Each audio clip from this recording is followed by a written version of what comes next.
2 fois par semaine, Donc là, on arrive au premier magasin. Corentin fait la tournée des supermarchés. Lui, ce qu'il recherche, c'est ce dont personne ne veut. Bonjour. Ça va bien? Ça va, ouais. Il récupère les fruits moches et abîmés C'est bien. qu'il va Petits trier raisins. pour en faire des confitures. Il y a un peu de pitaya aussi, c'est cool ça. Ouais, super. Ici, on a une clémentine qui est ouverte, complètement abîmée, ce qui fait qu'on va jeter le filet en entier. Alors que si on regarde par exemple ces clémentines qui sont sur le côté ici, bon, je vais l'ouvrir pour que ça se voit mieux. Quand on regarde, les clémentines, elles sont vraiment nickel, il n'y a pas de souci, on peut les consommer.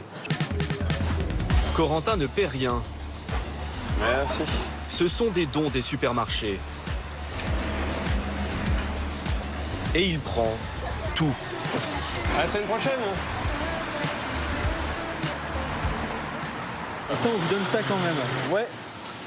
Effectivement, ouais. On vous prend un peu pour la poubelle? Alors, non quand même, enfin, j'entends bien, mais je préfère quand même récupérer tout, puisque derrière il y a quand même une partie des produits qui est bonne et qu'on peut récupérer. Il collecte jusqu'à 200 kilos de fruits en une matinée, qu'il amène à Colette Rapp, une jeune chef d'entreprise pour qui il travaille. Ouais, ça va? T'as vu? Ouais, plutôt pas mal, ouais. Ok, cool. C'est elle qui a eu l'idée de transformer ces fruits indésirables en confiture. À condition, évidemment, qu'ils soient encore consommables. Et enlever celles qui sont pas bonnes.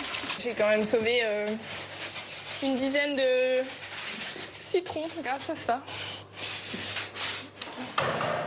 Du coup, là, on va pouvoir choisir les recettes qu'on va faire. Je propose qu'on fasse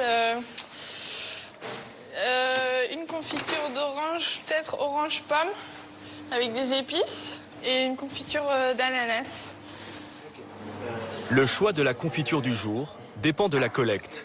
La jeune femme a créé 64 mélanges, du classique pomme-cannelle au plus excentrique topinambour-clémentine. Militante écolo depuis l'adolescence, Colette, 29 ans, a créé cette entreprise il y a 2 ans, après des études de droit et de commerce. Elle a aussi dû passer à CAP cuisine pour apprendre à parfumer, Ça, c'est de la cardamome. mixer, cuire ou utiliser un réfractomètre qui permet de mesurer le taux de sucre, Ouais, 50, presque 55. loin d'une carrière toute tracée d'avocate. C'est pas du tout ça que j'imaginais sur les bancs de mon école.